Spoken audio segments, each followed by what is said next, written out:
Hello, welcome to FlockForce. My name is Yuzon, joined by Julian. John. And Connor. we're doing the Boyd's algorithm, invented in 1986 by Craig Reynolds. We wanted to increase the number of simultaneous Boyds. So our starting point, we built our project from a totally blank Godot engine project.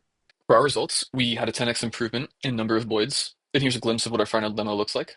And we were inspired by the particle simulation lecture. In addition, we know that Moore's law is dead, so we wanted to take the opportunity to learn hardware acceleration. And here's a glimpse of what the CPU voids implementation looked like. It was buggy, but it served as a great starting point for improvement. And here's a overview of what our program structure looks like, with the CPU talking to the GPU. These are some of the problems that we faced. First up was passing data between the GPU and the CPU. We learned to use an SSBO, a shader storage buffer object. We found that it was super jittery and was not scaling as much as we needed to. We decided to use a swap buffer, meaning that we would write and read from different buffers and swap which one we wrote to each iteration. Next, some voids were illegally moving. We discovered that the VEC3 expected padding that we were not providing, so we solved that by adding padding.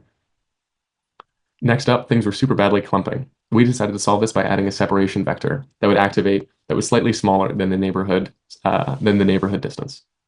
We wanted to make it look a little nicer, so we added the seagull skin with its animation. We're able to use a GUI to show on the game. So we can, on the fly, change different aspects, different parameters, such as cohesion, separation, alignment, neighborhood radius, and avoidance radius. After all, we were able to successfully create a flocking behavior, utilize the GPU compute shader for roughly 10x performance boost in the number of particles we can simulate. There are still other potential avenues that we can be explored, such as using vertex shaders for rendering or hashing, special hashing to speed up the neighborhood search. But we are, after all, incredibly pleased with this result that we got.